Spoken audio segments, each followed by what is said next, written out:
welcome back to another episode of the summer Hikaru died. So in the previous episode there was a lot of tension, very different types of tension, but a lot of it. So there was, first of all, a lot of sensual tension, if you will, between Hikaru and our boy Yoshiki. That's it, Yoshiki. There was like a lot of tension there, with Hikaru being like, put your hand inside of me and stuff, and he had like this huge crevice in his chest, like really cool, unnerving scene, and he was feeling really good over it. He was like, he said it's like patting his head. He was really enjoying it, Hikaru was.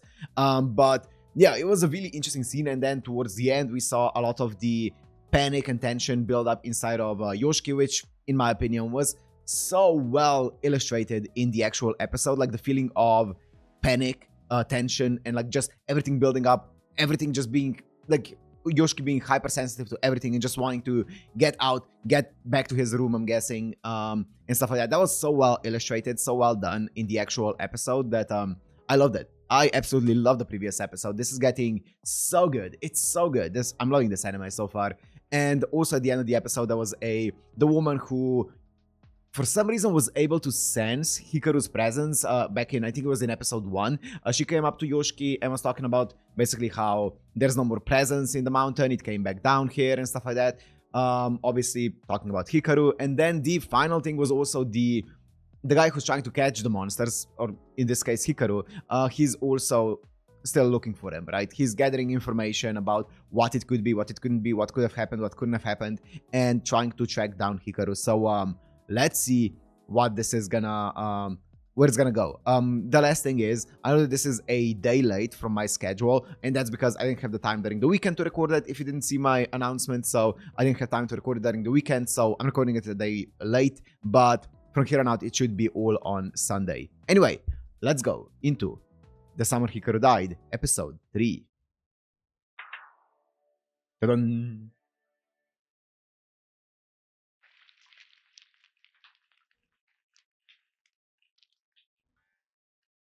Okay, Netflix. Flashback?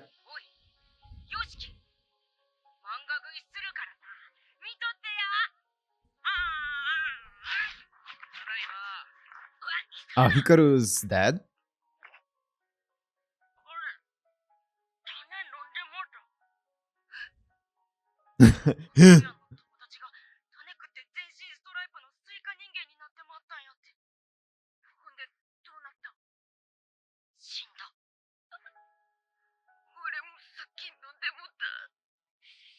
Oh, that's cute.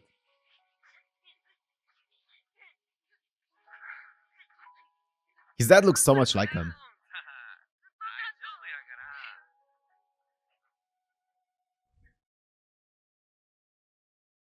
Those are the rumors that you have as a kid. We had the same one. If you eat a seed, a plant is gonna grow inside of you and stuff. Denial. Interesting.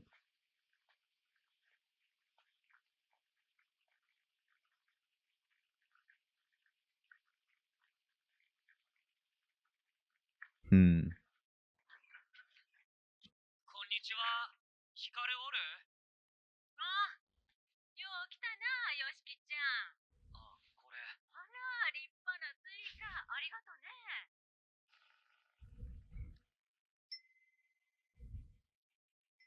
Even from far away, they show his moles.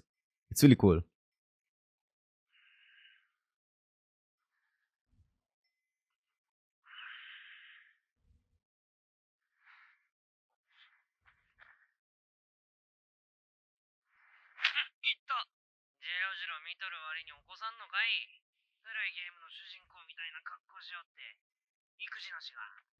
What's he talking about?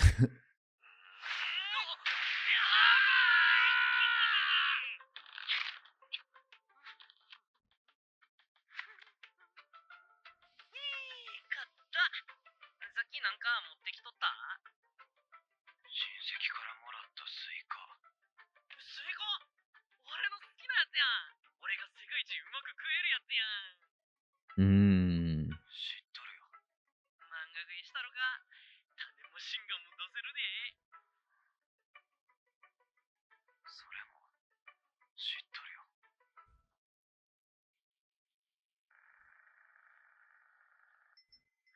That's cool.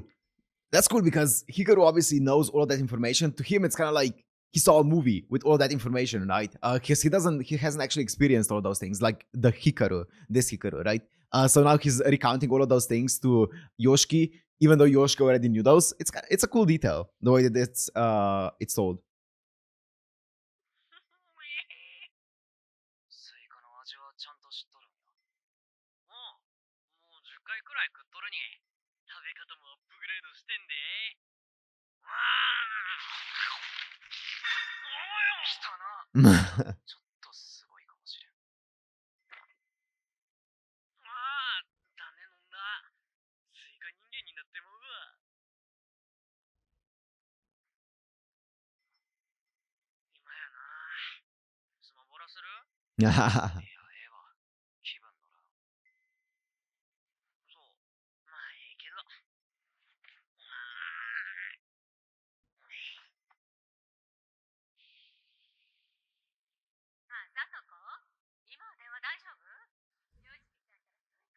They're really building up this vibe here.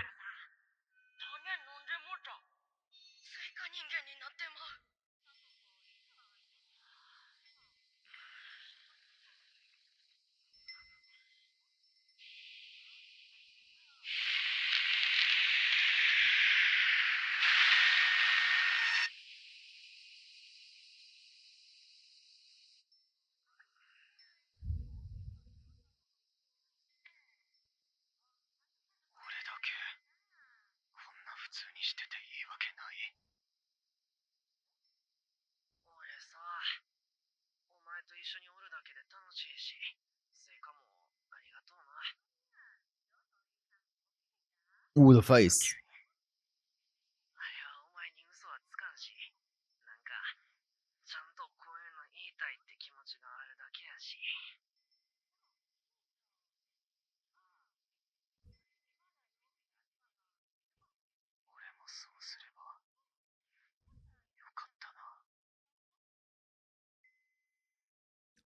Yep. He's too far in now. He's too far in. He didn't have the courage to do it earlier, or not courage, but like he didn't do it earlier, so.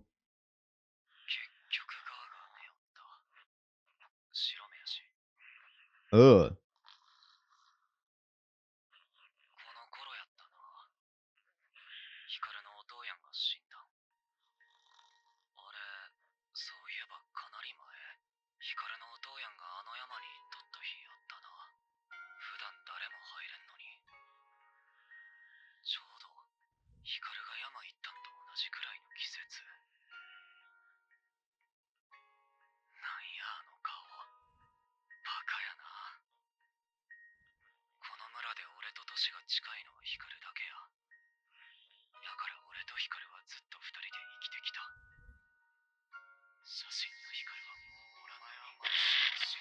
ああ。Yep. It's building up. Everything's building up. All the things that he's trying to run away from are catching up to him.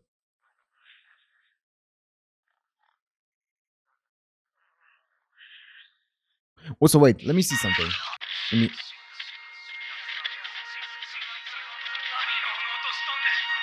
Yeah, okay.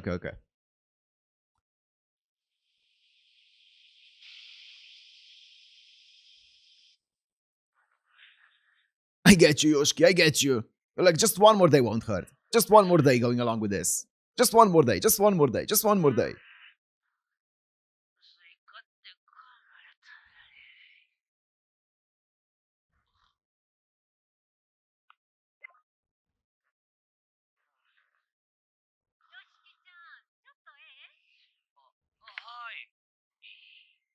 He left the phone there?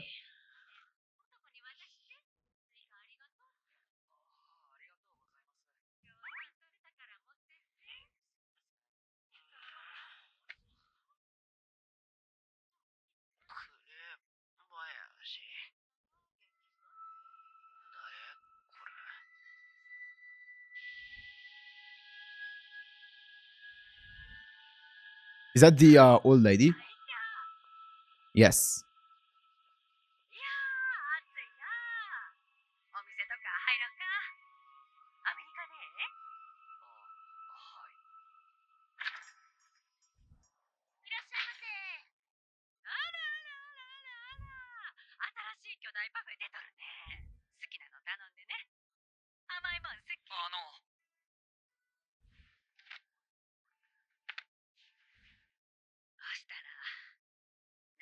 きたか聞いてもそ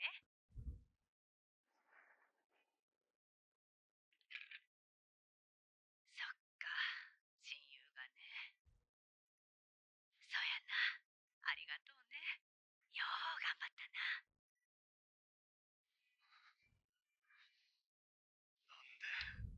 Oh. Oh, he finally got it out. あなたは罰されたがっとる場合やないの。しっかりしなさい。誰かに罰されたって自分が楽になるだけ。死人は何とも思わん。ただ私たちが亡くなった人に汚く執着してる事実だけやあるのは。私たち。でもいややごめんな。Both of us. やけに暗くなっちゃったわ。というか混ざってまうくらい仲良しないよね。てっきりご注文はお決まりでしょうか。 If you're この mixing. 新しい巨大パフェ2つで。本題なんやけどね。町や村がおかしくなり始めた。 Okay, well, before she goes into this talk here, she said both of us lost something or whatever, right? I wonder if... So the only two that we know of for sure that have actually been attacked and killed by the monster in the mountain is Hikaru and Hikaru's dad. Now, I wonder if she had anything to do with Hikaru's dad and that's who she's talking about, or it could be that it's someone that we haven't yet found out about. Interesting, though. She said another thing. Wait. No, I was gonna say maybe there's another person who got possessed, but I don't think so. Interesting. Okay, yeah, I'm just gonna leave it at that for now. ここら一帯に歪みのようなもんができて、不審な事件や汚れって言ってもわからんよね。おるはずのないもんが増えてきてる。町や村が徐々に狂い出してるんよ。これな、多分あんたの友達になっとる何かの影響やと思う。あれは何やろ、巨大な塊という感じ。地獄みたいな。その気配が山から消えたと思った矢先、急激に歪みが大きなった。あれが山におった分、歪みが抑えられていた。Oh, I see. So it can be there as a repellent. この前首たちであった変死Yeah. あれも関係しとる気がする。正直、私もすぐにこの町から逃げたいくらい怖いんよ。でも、お母さんに娘もおるしね。上の息子はとっくに出てったきりなんやけど。Oh. さっき、私たちって。死んだ夫がね、昔一回帰ってきたんよ。 Whoa. でもダメやった。結局、息子の体に一生治らん傷を残しただけやったの。なんでもええから、また一緒にいたかった。あんたもなんとなくわかるやろ？このまま一緒におったらあかんって。それを言われてどうせって。I'm trying to think who has like a wound that you can see. 私みたいになってほしくないの。それに、前に進むためには知っておく必要があるんじゃかな。お待たせしました。ご注文のアメリカメガデラックスマウンテン大統領になります。 Mountain President Parfait.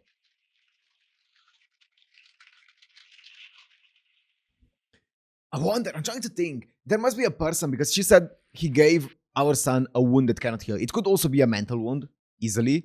Very easily, actually, yeah. I was thinking physical wound, but it could be a mental wound as well. I wonder, I'm trying to think maybe the guy who's like looking for all of these monsters, but I think he's a bit too old to be her son and stuff like that. And also, I don't remember if he has a wound or not.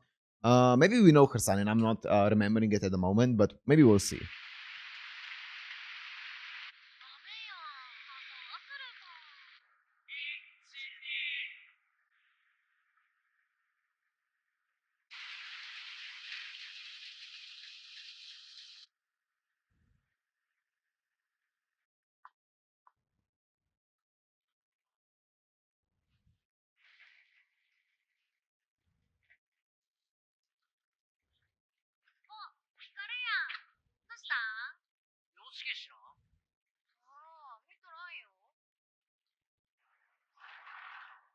Ooh, I love the shot. まだいたん？ちょっと忘れ物して。ヒカルが探しとったで。見つけたら先帰れって言っといてよ。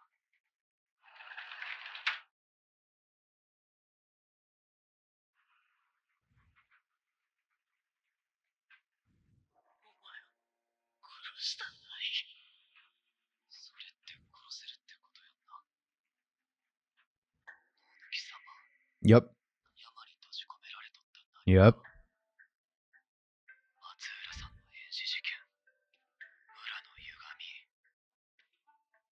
光、お前は一体前に進むために、前に進む Escape it. Escape it. Don't think about it. Don't think about it. 前に進むために、前に進むために、前に進むために、前に進むために。やっとおった。 Ooh, what a shot. はよ帰ろう。今日は先帰ってくれ。 Whew. 斜めやな。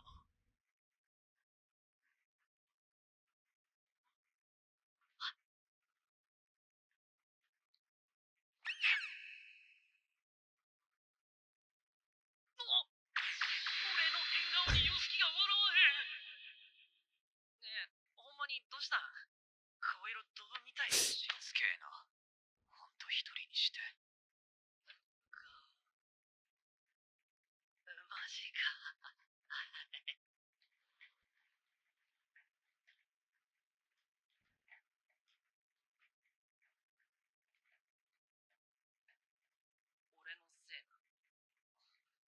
何が？いやってさ、明らかに当たりきついやん。何？俺にキレとんの？別にキレとらん。いや、キレとるやん。最近なんなん？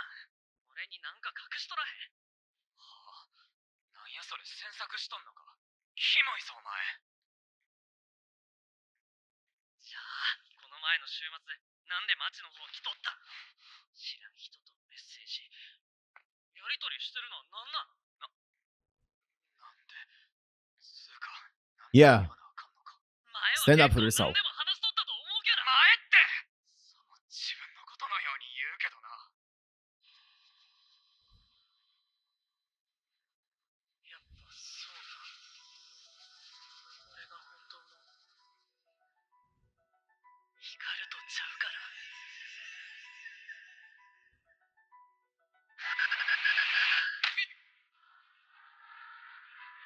なあ、やっぱり俺じゃダメなの？おい、当たり前やろ。お前は声も見た目も喋り方も光そっくりやけどさ、光ちゃうやんか。 Ooh. ごめん、そうよな。普通に、そりゃそうや。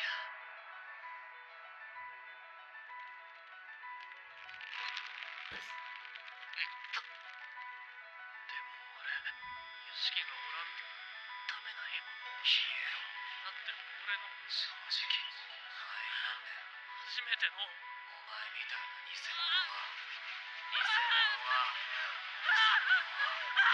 偽物は。もうさ、どこまでが自分の感情なんかわからん。あかんって。このまま一緒におったらあかんって。分かってても、お前を好きなんやめられん。 Ooh, fuck.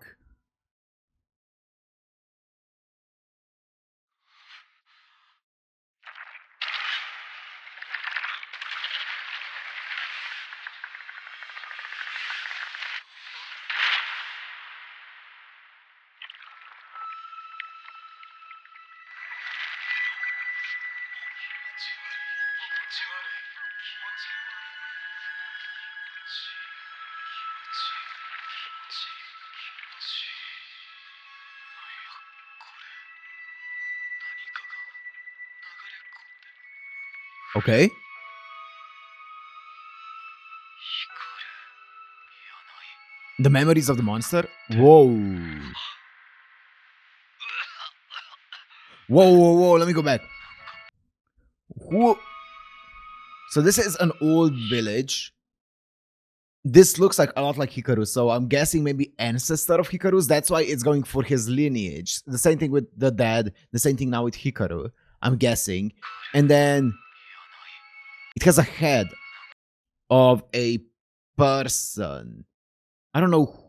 Yeah, I don't recognize it, but interesting. So this seems to be like the like way back when the ancestors of the Hikaru Hikaru lineage. I forgot what their last name is, but their lineage basically. And I'm guessing Nonoki-sama was like, for some reason, has something to do with this head and stuff like that, and it's maybe enticing the Hikaru lineage into the mountains.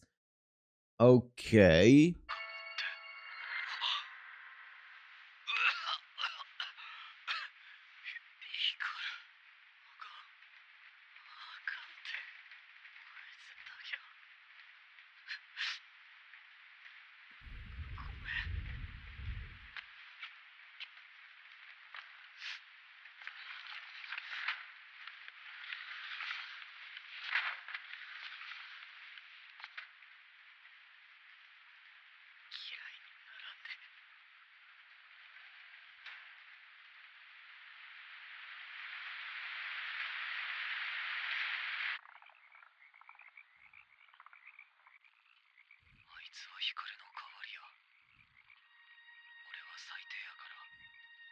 Oh.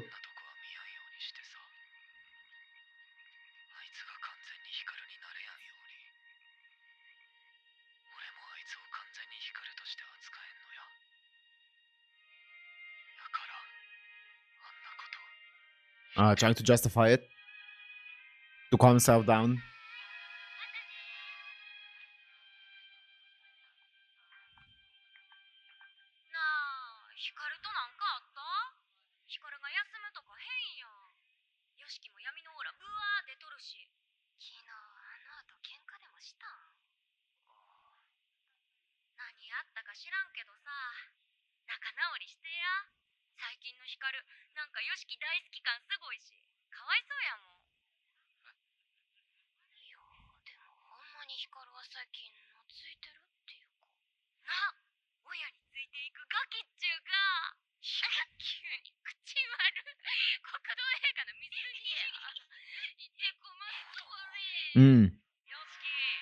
Yes.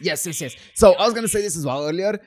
It seems like it's acting like how Hikaru did when he was like a kid, still a little kid a lot of the time, especially with the watermelon stuff, right? So he is acting a lot more childish, a lot more childlike, right? For sure.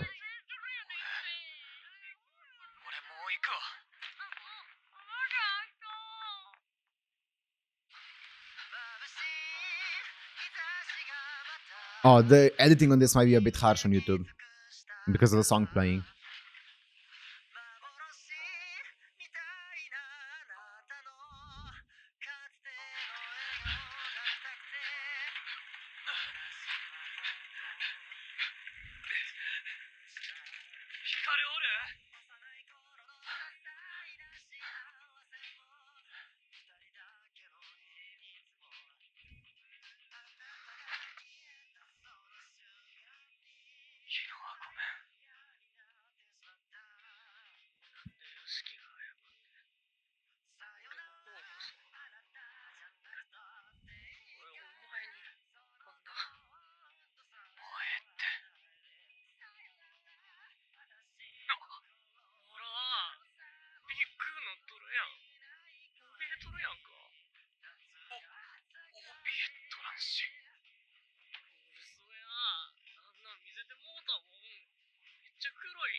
危険や。けど。